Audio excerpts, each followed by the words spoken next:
Indeed, an honor and pleasure to have you with us, and us with you. To be honest, because this is such an humanitarian mission that we are going to be talking today. With us is Dr. Awadh Dubey. We welcome you to TV Asia, Awadh Dubey ji, from Kanpur, Uttar Pradesh, Bharat, all the way to Chicago. And as being an ophthalmologist, who's been giving a vision, हमने सुना है नेत्रदान महादान आज के युग में, because this has been practiced very much here in US. They always ask you about the organ donation and stuff, but now I think people are in India also getting very actively involved in that.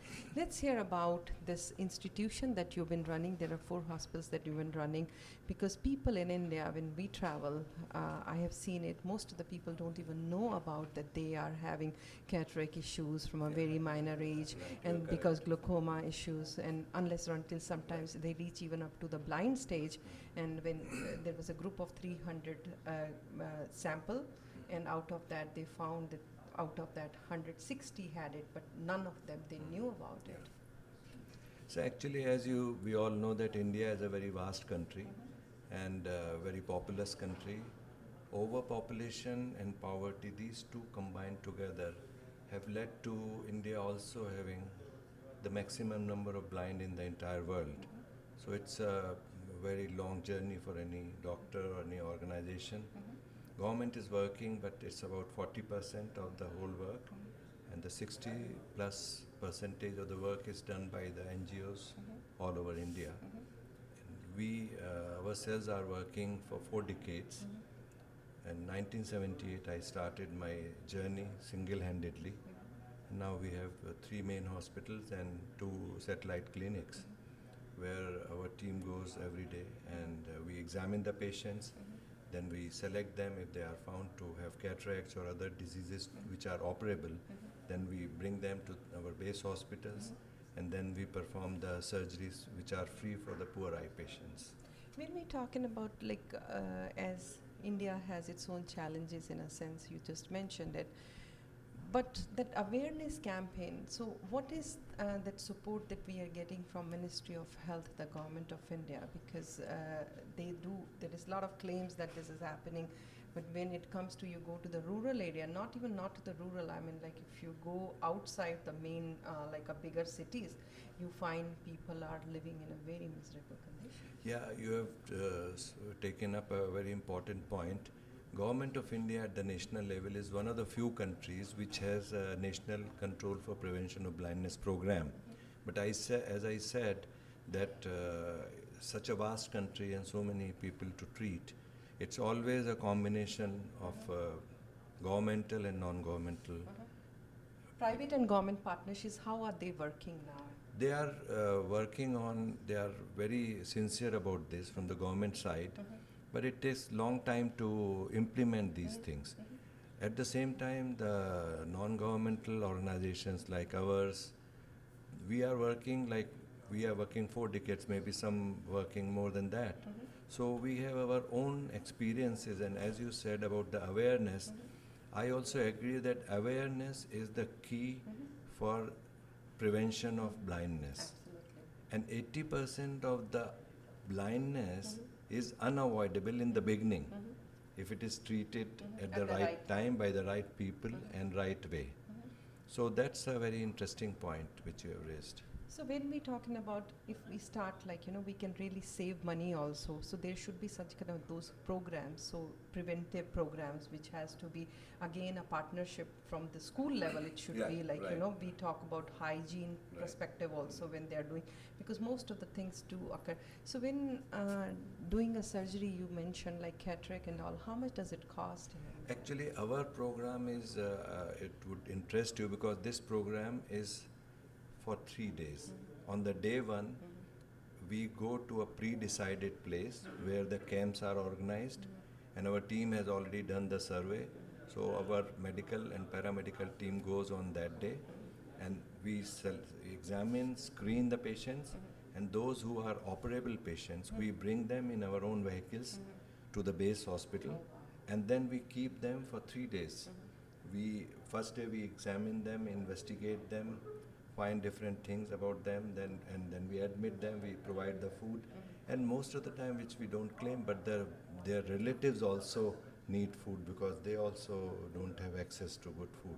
So that also is taken care. Then second day they are operated, and third day their dressings are seen on the first post-operative day, and then we bring them back to their own villages, where we take up their examinations regularly for at least 2 months. So follow-up. Because if there is not a good follow-up, then it's a difficult surgical Absolutely. situation. Yeah. So we don't leave any patient just hit and run away situation. And this all is only in $35 worth. Oh wow. So just if we skip like a 5 cups of coffee, Yeah. we can definitely have somebody operate a surgery, and giving somebody a vision is very, very important. We say that when we talk about 3 days, because the people, those who are poor, those who cannot afford surgery, this is a good mission that you started, that you're getting them to the clinic Yeah. instead of like, Yeah. because That's if the- they will that- not be having right, transportation right, also, right. because generally there are, oh, we do free surgeries, but free surgeries, how people are going to reach to them. So that must have been one of the component which has been Right, kept in mind. right. And so how many you've been performing on a, Till now, initially, as I told you that I was alone, but altogether, till June 17, 2017, we have operated 28,400 plus eye operations free of charge, okay. and about 260,000 free eye patients were examined, and we have conducted more than 720 outreach camps, reaching the unreached. So the team. Let's hear about reaching the unreached, which you mentioned. Yeah. So that is also one of the components that you are going to the villages and Yeah, remotes. yeah. So how's the situation in UP? Are you only covering the UP or going beyond that? It's a good question. Just for your information, as we all know, that poverty is the essential problem for many things in a developing country. And poverty produces a compulsive culture of numbness.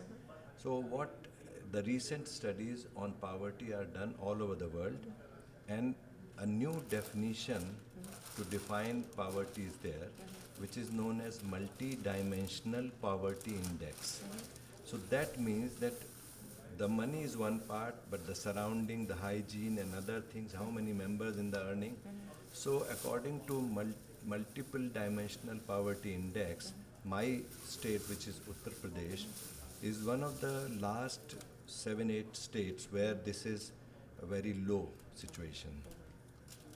And coming back to how people can support you, because if somebody watching our program and they want like, okay, I want to take a pledge, I want to get 2 surgeries done, that's much only I can afford. I'm like, so is there any website that they can? Yeah, there is a website, and recently now it's very important for the viewers to know that India has a Foreign Currency Regulation Act, in which the foreign contributions can be received by any institution directly in their own currencies if they register that. But it's very difficult because of the terrorism and other problems that they are not registering. But since our institution is a very long standing, so we are registered for that. So any citizen anywhere in any part of the world can directly give donations to our account, which is in State Bank of India. The details are there. So that's one thing. And also a very unique idea which we are now promoting, which you can also take forward, people like you, is coins for sight. So we are encouraging the small school-going children to have a sort of a piggy bank in their place, and they get the coins from their mothers, fathers, out of what they are spending in dollars or whatever way, and then they keep it for the whole year, and then they open it, and then that's how many operations are done through that. So it's the reaching the unreached. Nobody takes interest for the youth to do something. I think no, because the kids, if they are aware of it, things here, they do participate. And once you said it, because they do get an extra change, people are coming, so toll change and stuff, people do put that, and they So can be that you contributed. can make a campaign of Yeah. this. Thank you so much for sharing. We wish you all the best and good luck, and enjoy your stay. Thank you so much. Namaskar. Namaskar.